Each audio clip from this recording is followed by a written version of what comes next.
Sur RCF Loiret, tout à l'heure à partir de 11h30, vous retrouvez toute l'équipe du téléphone du dimanche. Vous appelez au 02 38 24 00 24 à partir de 11h30 jusqu'à 13h et en direct.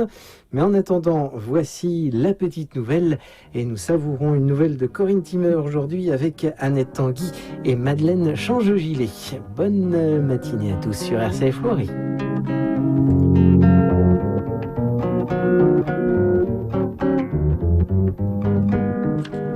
Avec joie, j'accueille cette semaine notre nouvelliste des bords de Loire, Madeleine Change-Gilet. Madeleine ne vient pas aujourd'hui lire une de ses nouvelles, mais celle d'une amie, Corinne Timmer, qui, comme elle, a une jolie plume de conteuse et a été lauréate de nombreux prix. La nouvelle de Corinne Timmer, Sauvetage d'antan, est parue aux éditions France Loisirs dans un recueil qui s'intitule « Histoire de nos villages ». Souvenirs du temps passé, souvenirs d'enfance, histoires réelles ou imaginaires, les nouvelles qui composent ce volume se rapportent toutes à un village et ont été sélectionnées au terme d'un concours par un jury regroupant des auteurs régionalistes. Donc bravo à Corinne pour cette distinction et merci de nous faire partager l'ambiance de l'île de Sein. Après toutes les tempêtes qui se sont abattues sur notre littoral breton cet hiver, on peut facilement imaginer ce que peut être un sauvetage de bateaux en péril du côté de l'île de Sein. Pour les pauses musicales, quelques bruits de tonnerre à l'image d'une mer démontée. Ce sera l'acte 1 de l'opéra de Jean-Philippe Rameau, Hippolyte et Aricie.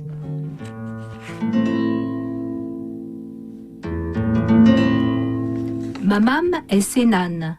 Cela veut dire qu'elle est née à l'île de Sein, dans le Finistère, juste en face de la pointe du Raz. Mam, c'est le petit nom affectueux que les enfants de là-bas donnent à leur maman. Moi, je n'ai pas eu la chance de naître sur cette île, car toute femme moderne prend maintenant le bateau pour aller accoucher sur le continent. Je ne suis donc pas îlienne, mais mon cœur est sénan et mon âme bretonne. Le soir, souvent, lorsque la mer assagit s'assombrit sous la nuit, et que le vent joue à cache-cache entre les rochers du Maine-Brial, Mam et Tad, mes parents, s'assoient devant la cheminée et ils parlent. Ils se racontent leur journée, les rencontres, le village, les enfants de l'école. Car l'île de Sein, c'est une commune à elle toute seule, d'un peu moins de 100 âmes en hiver. Et comme toute commune, elle a en son centre un bourg avec ses habitants, ses histoires, ses passions, ses tristesses, ses joies et ses trépassés. Mam est sur sa chaise, entourée des taches de couleur de ces pelotes de laine qui illuminent le sol, autour d'une couverture au crochet presque terminée. Juste en face d'elle, il y a mon Tad qui prend un air de contentement profond, en dégustant à petites gorgées son verre de rhum, du vrai, qui vient des îles lointaines du soleil. Ce soir, je suis avec eux, assise à leurs pieds, à contempler les douces flammes dansantes du foyer. Je suis bien, heureuse, et je pense qu'il n'y a pas de plus grand bonheur que le mien en ce moment, d'être avec ceux que j'aime, dans la plus belle île et la plus mystérieuse du littoral. Dans ma famille paternelle, on est sénant de père en fils depuis des générations. Du côté maternel, c'est ma grand-mère, Mame Gauze, qui est venue du continent, où elle est née près de Brest. Elle s'appelait Marie-Aëlle et était tombée amoureuse de cette île sauvage où ne pousse aucun arbre, où les maisons se pressent les unes contre les autres, comme pour mieux se protéger du vent et se raconter des secrets. Même les petits potagers lui avaient plu. Ils étaient là, au bout de l'île, à narguer les tempêtes, frileusement cachés derrière des petits murs de pierre, et leur terre, légère et fine, donnait les meilleures pommes de terre qu'elle n'ait jamais mangées. Mame Gauze avait fait passer à sa fille l'amour de la mer et le profond respect qu'elle avait pour les âmes qui peuplaient le village. La mer et les hommes étaient, à son époque, et sont toujours à la mienne, indissociables. Cette mer qui leur est source de tant de joie, de beauté, de force, cette mer qui est leur fardeau, leur tombe parfois, et leur peine souvent. C'est pour cela qu'à l'île de Sein, on est sauveteur né. Parce que la mer, on la connaît, on la respecte, on l'aime. Mais quand elle se met en colère et prend comme otage des marins, les habitants de l'île s'unissent pour les lui arracher. Était-ce la bravoure de ce canotier du bateau de sauvetage qui s'appelait Guénolé, ou était-ce sa belle moustache qu'il caressait discrètement de ses belles mains calleuses de matelot? Toujours est-il que la jeune Marie-Aëlle, venue comme souvent passer la fin de semaine à Sein, repartit pour Brest avec dans le cœur le bleu de la mer qui entourait l'île et celui des yeux du beau Sénan. Ils se revirent, se plurent et se marièrent. Ma mère fut l'aînée de leurs 3 enfants, tous nés dans la petite maison familiale située juste à côté du magasin d'alimentation et d'articles divers. De la fenêtre de la pièce commune, ma grand-mère voyait par beau temps le continent et la statue de Notre-Dame des Naufragés dressée au bout de la pointe du Raz. Par marée haute, les embruns venaient lécher les vitres de la maison et elle ne se lassait jamais de contempler ce paysage. Le souvenir que je garde d'elle est celui d'une femme tout habillée de noir, comme la plupart des femmes de l'île, avec de beaux sabots sculptés à pointe, sous une large jupe de coton. Je me souviens de ses yeux. Ils étaient gris, mais pas de ce gris métallique et froid qui fait peur aux enfants, non, de ce gris chatoyant et velours qui murmure « je t'aime » à qui le regarde. Mon grand-père, tas de cause, je ne l'ai jamais connu. Le mal de poitrine, comme disait ma grand-mère, l'a emporté un peu avant ma naissance. Mame Gauze avait patienté 10 ans avant d'aller le rejoindre dans le joli cimetière entretenu par le village. Je pense souvent à ma grand-mère et à son amour pour ce bout de rocher qu'est l'île de Sein. Mais au fait, comment lui était venue cette passion ? J'avoue que je n'en sais rien et ma curiosité n'a jamais été titillée par cette question. Mame doit sûrement connaître la réponse. Mame, dis-moi, pourquoi Mame Gauze aimait tant l'île puisqu'elle n'était pas ilienne ? Oh, c'est une longue histoire. Ça remonte à son père qui s'appelait Yann Le Guillec. Raconte-moi, Mame, s'il te plaît. Vous savez, Mame raconte les histoires mieux que personne. C'est une conteuse née, tout le monde vous le dira ici. Eh bien, d'accord. Elle s'installa, se fit toute petite sur sa chaise, presque invisible, et sa voix basse et douce emplit la pièce, repoussant les murs et le plafond, nous transportant loin dans son histoire, au-delà du temps, comme sur les ailes d'un goéland, à la rencontre de ce Brestois qui s'appelait Yann et qui était mon arrière-grand-père, de ce jeune homme qui a fait passer l'amour d'un village et de ses habitants à sa fille, et à travers elle, à sa petite-fille et à son arrière-petite-fille. La mer était belle. La brise légère et douce en ce printemps de l'an de grâce 1909 permettait aux briques, solidement gréées et bien tenues, de filer toute voile dehors et de naviguer à vive allure. Jamais coucher de soleil ne parut plus beau et autant empli de promesses et de bonheur aux yeux de Yann Le Guillec, accoudé au-dessus de l'eau qui courait sous ses pieds. Yann rentrait chez lui dans sa jolie gentilhommière située à quelques kilomètres à peine de Brest, où l'attendait sa femme, Marie-Catherine, qui occupait toutes les pensées de son cœur, et aussi Dominique, son fils de 3 ans, et la petite Marie, à elle, qui n'avait que 4 mois lorsqu'il avait quitté son logis et les bureaux de son entrepôt pour effectuer ce voyage vers le Portugal. Yann avait toutes les raisons d'être heureux. Son père, un veuf de belles prestances et à la bourse somme toute bien garnie, avait décidé, à la mort de sa femme survenue 5 ans plus tôt, de s'associer à part entière avec son fils unique afin de l'intéresser au chiffre d'affaires de sa petite entreprise familiale d'import-export. Puis Yann avait fait connaissance de la belle Marie-Catherine et sa vie d'homme sérieux et travailleur s'était trouvée auréolée d'un tendre amour sincère et complice dont les points d'orgue avaient été les naissances des enfants. Jamais Yann n'avait dû s'absenter aussi longtemps de Brest. Seuls quelques voyages éclairs pour la capitale l'avaient tenu éloigné de sa famille pour des raisons professionnelles. Mais dans ce cas précis, il avait dû emprunter la route des navigateurs jusqu'au Portugal, car le vieux commerçant, qui était leur principal fournisseur en boissons et denrées du soleil, venait de mourir et Yann avait dû rechercher un autre vendeur. Il était resté 3 semaines sur la terre colorée et tiède du Portugal. Enfin, il avait pris le bateau du retour vers sa bien-aimée, ses enfants, son père, son foyer, sa vie. Et en regardant les dauphins gambader et filer devant le navire, il pensait qu'au lendemain de cette nuit fraîche qui s'annonçait, il serrerait dans ses bras ceux qu'il aimait. « Alors, monsieur Le Guillec, demain matin de bonne heure, vous serez chez vous ?» Yann se retourna. Le capitaine du brick se tenait derrière lui. C'était un homme d'une 40aine d'années. Tout dans son être respirait la bonne santé, l'honnêteté, la sagesse et l'honneur. Il inspirait le respect dû à son rang. Yann s'était tout de suite senti des affinités avec cet homme de 10 ans, son aîné. « Oui, capitaine, et avec ce beau temps, nous y serons vite maintenant. » Je crains que cela ne dure pas, cependant. Une tempête se prépare, et je pense que cela va être une course contre la montre, entre elle et nous. Sur quoi vous basez-vous pour penser que nous allons avoir une tempête ? Le ciel est superbe, regardez. Il y a pourtant plusieurs signes, monsieur Le Guillec. La mer est clapoteuse et à l'horizon, la mousse commence à se créer à la crête des vagues. Elle forme des moutons, vous voyez. Et regardez autour de vous, plus une mouette, plus un cormoran. Les oiseaux ont tous pris la direction de la terre, qui est leur meilleur refuge. Et le ciel, il fait des filaments et des masses. Sa couleur jaune pâle aussi est parlante. Croyez-en mon expérience, monsieur. Je vous dis qu'il va y avoir un grain, mais avec l'aide de Dieu, nous serons au port avant qu'il ne soit sur nous.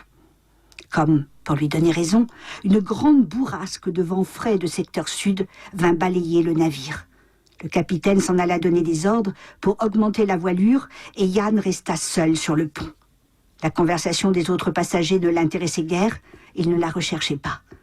La luminosité diminuant rapidement, il décida de regagner sa cabine. Allongé sur sa couchette, Yann ne parvenait pas à dormir et avait pris un livre. Plongé dans son histoire, il ne s'était pas aperçu de la transformation du roulis qui s'exerçait depuis quelque temps sur le navire. Ce n'est que brusquement qu'il se rendit compte du changement de la météo et du grossissement de la mer. Tout semblait bouger dans la cabine, sauf les meubles vissés au sol. Le bateau entier faisait entendre des gémissements de bêtes blessées et apeurées. Les bois craquaient et les cordes crissaient. Dehors, la tempête laissait aussi libérer sa rage. Le vent hurlait et semblait s'engouffrer dans chaque ouverture du brick. La mer et la pluie battaient les parois extérieures de la cabine avec une rare violence. Yann s'étonna de ne pas avoir pris conscience plus tôt du phénomène. Il se souvint des prédictions du capitaine et quelque part, il en fut rassuré car cela prouvait que le marin connaissait bien son affaire. Il s'habilla à la hâte, mais difficilement car il était régulièrement déséquilibré et jeté d'un bout à l'autre de sa cabine. Il regarda sa montre, il était 2 heures. Il sortit. Sur le pont régnait un désordre indescriptible. Le bateau semblait être un petit jouet que les mains de la mer s'amusaient à se lancer et à cacher sous ses flots pour le faire ressurgir aussi vite. Les vents soufflaient du sud presque en ouragan avec une pluie torrentielle à laquelle se mêlaient les embruns des vagues en furie. Yann aperçut le second dans la tourmente et se mit en devoir de le rejoindre. Son avancée était laborieuse et lente. Il devait se battre contre les éléments et contre les mouvements brutaux du navire. En outre, le pont était jonché d'objets et de cordes emmêlés les uns dans les autres, et la violence des vagues en faisait des projectiles dangereux, invisibles dans la nuit et la tempête. Yann était transi et entièrement trempé lorsqu'il parvint au marin.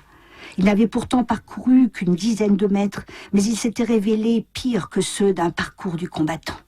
Il avait perdu ses souliers. Le pont était tellement glissant, il les avait ôtés pour mieux assurer son équilibre, et les doigts d'eau de la mer et du ciel réunis les lui avaient arrachés des mains. Ce ne fut qu'en arrivant devant le second qu'il vit le mousse à genoux devant son supérieur au pied du grand mât. Yann ne put dire si l'enfant pleurait ou si son visage était inondé de l'eau qui les entourait, mais il vit les petits doigts crispés et grainer un chapelet. « Que faites-vous là » hurla-t-il. « Retournez à votre cabine !»« Où sommes-nous » cria à son tour Yann dans le vent et la fureur qui les entourait. « En face d'Audierne !» Le cœur du jeune homme se trouva libéré d'un grand poids. Il connaissait bien Audierne, située dans le Finistère, cher à son cœur. Et cette petite ville du littoral breton abritait un adorable port dans lequel le brick allait enfin trouver un havre de paix. Il songea à Marie-Catherine, à ses enfants et à son père. Il avait pensé les embrasser à 6 heures du matin, heure approximative prévue pour son arrivée à Brest, et au lieu de cela, il attendrait la fin de la tempête, à l'abri d'Audierne. Mais vu les circonstances, ce n'en était que mieux. Lorsque la calmie se ferait sentir, il ne resterait plus que 4 heures de navigation pour arriver chez lui, ou peut-être même allait-il terminer son voyage par la terre. Une bourrasque le jeta contre le grand mât, auquel il s'accrocha à grand-peine, et il revint à la réalité des choses. La nuit, assombrie de lourds nuages, était encore plus noire. « Le capitaine tente d'entrer dans le port », aboya le second. « Mais la tourmente a cassé un étai et on ne peut remettre la voile nécessaire à... » Le reste de sa phrase s'envola dans le hurlement du vent. Yann eut soudainement froid dans le dos. Il contempla le mousse à genoux et en prière. Le bateau louvoyait effectivement pour gagner le port, mais la manœuvre, sans assez de voile, était presque infailliblement condamnée à échouer. Il avait pleinement conscience qu'ils étaient entraînés avec la tempête dans toute son horreur, soufflant sur une mer démontée et dans l'obscurité la plus profonde. Il soutint le jeune Mousse sous ses bras et l'entraîna avec lui vers le maigre abri que fournissaient les cabines.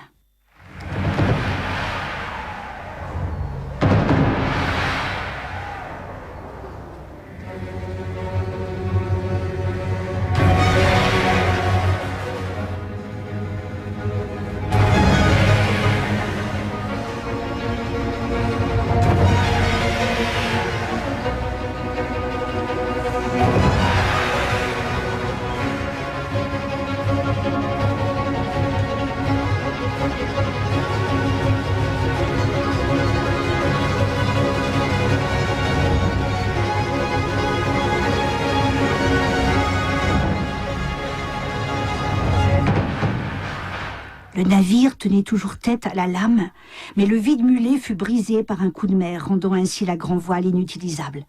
Sans toile, Yann comprit qu'il ne pourrait jamais gagner le port d'Audierne. Une lame monstrueuse déferla sur le bateau, enlevant tout ce qui se trouvait sur le pont, brisant les canaux de sauvetage. Le navire était à moitié submergé. Ils étaient tous dans la main de Dieu, et Yann se mit à prier Notre-Dame des naufragés. Il songea alors que l'équipage devait avoir besoin d'aide pour pomper et se dirigea vers la cale. Il travailla d'arrache-pied avec courage aux côtés des marins, mais l'eau ne diminuait pas. Le brick s'abîmait dans les flots. Sa position était de plus en plus critique sur cette mer démontée. Les courants étaient d'une violence extrême à la pointe du raz, et sa malédiction semblait se rapprocher à chaque coup de butoir. Le bateau menaçait de se fracasser sur les rochers et les brisants s'il n'était pas submergé avant. Jusque-là, tous les hommes de la cale unissaient leurs efforts en silence. Puis une voix sombre s'éleva. Qui voit saint voit sa fin. Personne ne répondit.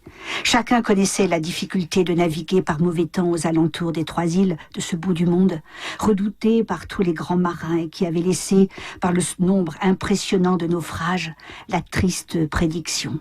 Qui voit Molène voit sa peine. Qui voit Ouessant voit son sang. Qui voit saint voit sa fin. Or, ayant dépassé Audierne et poussé par un vent de sud, il se trouvait prisonnier de la mer, coincé entre la pointe du raz et l'île de Sein, dans les tourbillons mortels de la marée au large de la baie des Trépassés, qui portait tristement bien son nom. « On ne peut plus rien faire ici, dit un des marins. Le jusant nous emporte et le navire est mis en fuite. Remontons sur le pont, essayez de sauver nos âmes, à la grâce de Dieu. » Dehors, la tempête faisait rage. Le navire dérivait. Le capitaine avait fait établir le foc entre les 2 mâts comme voile de fortune pour tenter de tenir le cap. Le vent l'arracha. Ce fut au moment où les hommes pensèrent que la vie était finie pour eux, que le mousse cria dans la tourmente en pointant le doigt vers bâbord. Tous les regards convergèrent vers la mer et des hurrahs sortirent de la gorge des naufragés. Un grand canot louvoyait parmi les débris provenant du brick qui ne gouvernait plus. La frêle embarcation se dirigeait droit sur eux, à l'aviron. Le pavillon fut mis en berne, et tous les hommes du brick avaient leurs yeux rivés sur le canot qui naviguait vaillamment malgré les paquets de mer qui tentaient de le submerger. Enfin, il fut à la portée du brick. Le patron du petit bateau était à la barre. Il devait demeurer très vigilant car les éléments s'unissaient pour le fracasser contre les navires en détresse. L'homme assurément connaissait la manœuvre et par une magnifique prouesse dans la mer en furie, il parvint à placer son canot pour faciliter aux hommes du brick en perdition l'abordage sur son embarcation.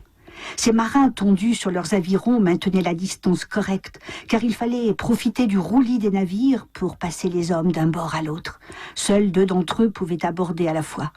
Inlassablement, dans la mer déchaînée et les embruns glacés, le patron renouvelait sa manœuvre. Enfin, Yann put passer à son tour.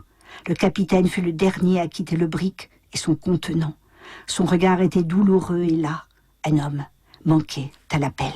Sauveteurs et naufragés luttèrent contre vent et marée pour accéder enfin au port. Ils durent ramer pendant près de 2 heures et se battre contre la mort qui se cachait derrière chaque lame, chaque vague.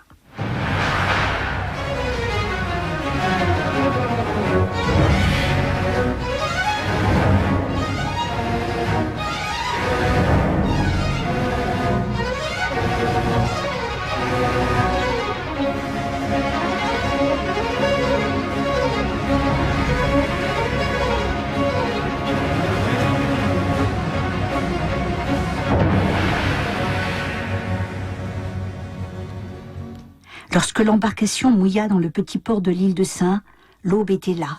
Personne n'avait plus ni force ni courage, mais dans les yeux des sénants, dont les doigts étaient encore crispés sur les rames, on lisait la joie du devoir accompli. Leur patron se tourna vers le capitaine et lui tendit sa main. « Mon nom est Menou, patron de l'amiral Barrera, bateau de sauvetage de l'île de Sein. Mes hommes, tous de braves gars, et moi-même sommes fiers d'avoir pu vous rendre service. Le phare, arborant le pavillon de détresse, nous a prévenus de votre position. » Un homme, en longue robe noire et une croix brillant sur sa poitrine, s'avança vers eux, main tendue. « Je suis l'abbé Le Borgne. Venez vite vous réchauffer et vous restaurer à l'abri du marin. Des lits ont été dressés et des vêtements secs vous attendent. Notre île n'est pas bien riche, mais la meilleure des hospitalités vous y sera offerte. Grâce à Dieu et à mes braves sénants, elle sera préférable à celle que la tempête voulait vous donner. Dès que le baromètre montera et qu'il y aura belle mer, nous vous accompagnerons jusqu'à Douarnenez, d'où vous pourrez rejoindre Brest. » Pour Yann, cette nuit lui avait rendu encore plus cher ceux auxquels il tenait. Et il se promit, une fois de retour chez lui, de revenir avec eux sur cette île étrange et nue, où les femmes étaient toutes habillées de deuil, de la coiffe à la dentelle des jupons, où les hommes cachaient sous leurs pauvres vareuses une âme trempée et un sens du devoir et de l'honneur que peu de peuples possédaient, où le passé de naufrageurs était définitivement enterré au profit d'un présent de sauveteur sans peur et à la bravoure exceptionnelle. Sur la mer, un long rayon de soleil transperça la tempête. La voix de Mame se tait et on entend le silence. Dans l'âtre, sous la cendre douce et tiède, j'aperçois une étincelle de braise qui scintille et s'éteint. Personne, pendant le récit, n'a songé à alimenter le feu et il se meurt. Tad est le premier à bouger. Et dans la petite maison basse, la vie reprend son cours. Les doigts agiles, qui avaient cessé de courir sur la laine, reprennent leur danse, faisant tourner le crochet devant l'opulente poitrine de Mame. Toujours pelotonné en boule à même le sol, je revis encore l'aventure de mon arrière-grand-père. Alors, il est revenu avec sa femme et ses enfants pour leur montrer l'île de Sein ? Mais oui, il a même acheté une maison pour y passer ses vieux jours. Nulle part ailleurs il n'a trouvé meilleur havre de paix. Quand il a commencé à y avoir des automobiles sur le continent, il ne pensait qu'à retrouver le calme de Sein. À son époque, il ne devait pas y en avoir beaucoup. Comparé à maintenant, non. Mais comme il n'en avait pas l'habitude, le peu qu'il y avait était de trop. Au moins sur l'île, il n'y en avait pas. Il n'y en a toujours pas maintenant. Dans nos rues, elles ne serviraient pas à grand-chose. C'est bien vrai. Les rues ici sont parfois si étroites que je ne sais même pas si on peut leur donner le nom de ruelles. Alors une voiture là-dedans, je crois bien que même un vélo n'y passerait pas. Mais, dis-je étonné, il doit être enterré ici. Je n'ai pourtant jamais vu sa tombe.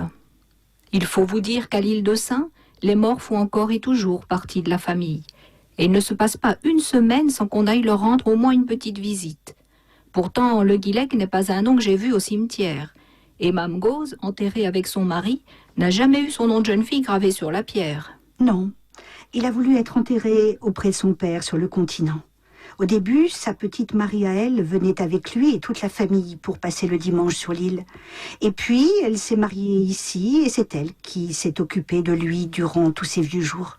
Je l'ai connu, c'était un bon vieux. Je ne réponds pas. En fait, ce qui lui est arrivé, le naufrage, le sauvetage, l'arrivée sur l'île, est presque monnaie courante ici, car la station et le bateau de sauvetage sont encore basés à Sein de nos jours. Mais l'histoire reste toujours belle.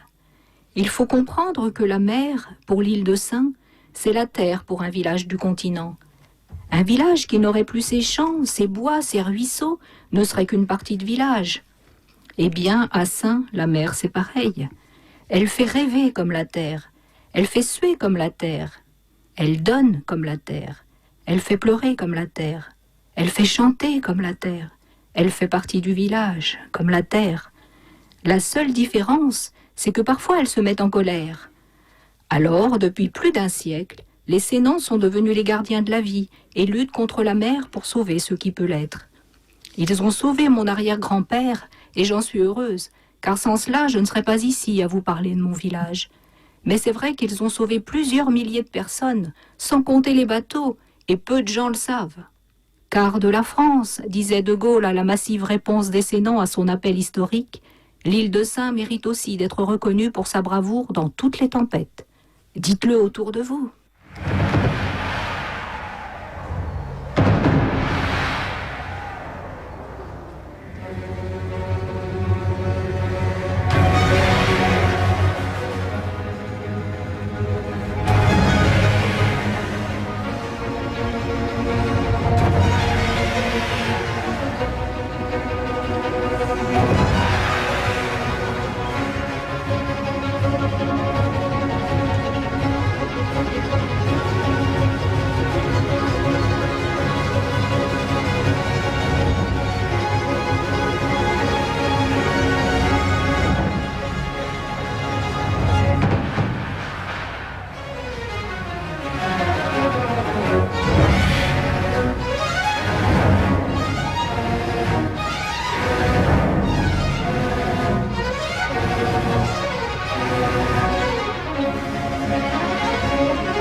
Ainsi s'achève la nouvelle de Corinne Timmer, Sauvetage d'antan.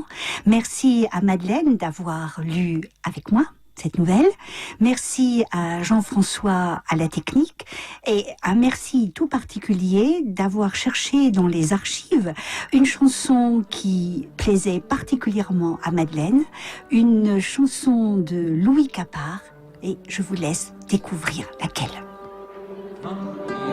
Gabriel, entre la mer et le ciel, battu par tous les vents, au ras de l'océan, ton pays s'est endormi. Sur de belles légendes illuminant son histoire, gravées dans la mémoire des femmes qui attendent les marins d'île de Sein. Raconte-nous l'enfant que tu étais, courant du sable fin aux galets. Parle-nous de ces jeunes gens sautant les feux de la Saint-Jean. On pouvait croire au paradis. En ce pays, chante-nous, si tu t'en souviens, pour passer le raz de Sein, le cantique à Sainte Marie, qu'on ne chante qu'ici. Marie-Jeanne Gabriel, entre la mer et le ciel, battu par tous les vents au ras de l'océan, ton pays s'est endormi. Sur de belles légendes illuminant son histoire, gravées dans la mémoire des femmes qui attendent les marins d'île de Sein. La peine et l'ennui de l'automne à l'été, on ne vit qu'au rythme des marées. De la naissance au grand sommeil règne le flambeau de la vieille. On met la cannelle au parfum des chandelles. On dira pour embarrasser la mort, joie au trépassé, car sur cette terre fidèle, les âmes vont au ciel. Marie-Jeanne Gabriel, entre la mer et le ciel, battue par tous les vents au ras de l'océan, ton pays s'est endormi. Sur de belles légendes illuminant son histoire, gravées dans la mémoire des femmes qui attendent les marins d'île de Sein. Quand le jour s'achève au-dessus de la grève, sur la pierre écorchée de l'île, on croit voir au fond de la brume comme des feux qu'on allume, ou la barque ensorcelée qui apparaît menaçante. Elle vient jeter la peur sur les naufragés. Le noir habille la vie des femmes du pays. Marie-Jeanne Gabriel, entre la mer et le ciel, battue par tous les vents au ras de l'océan, ton pays s'est endormi. Sur de belles légendes illuminant son histoire, gravées dans la mémoire des femmes qui attendent les marins d'île de Sein. La vie a changé sur le court chemin du Nérote à Saint-Corentin. On ne reste plus très longtemps isolé du continent. Même les anciens ne reviennent qu'au printemps. Et la mer a tourné le dos aux pêcheurs des temps nouveaux. Elle entraînera les marins loin de l'île de Sein. Marie-Jeanne Gabriel, entre la mer et le par tous les vents au ras de l'océan, ton pays s'est endormi. Il garde son histoire au plus profond des mémoires, et l'on dit à Paris qu'il est beau le pays des marins d'Île de Sein. Vous écoutez RCF dans le Loiret, à Orléans,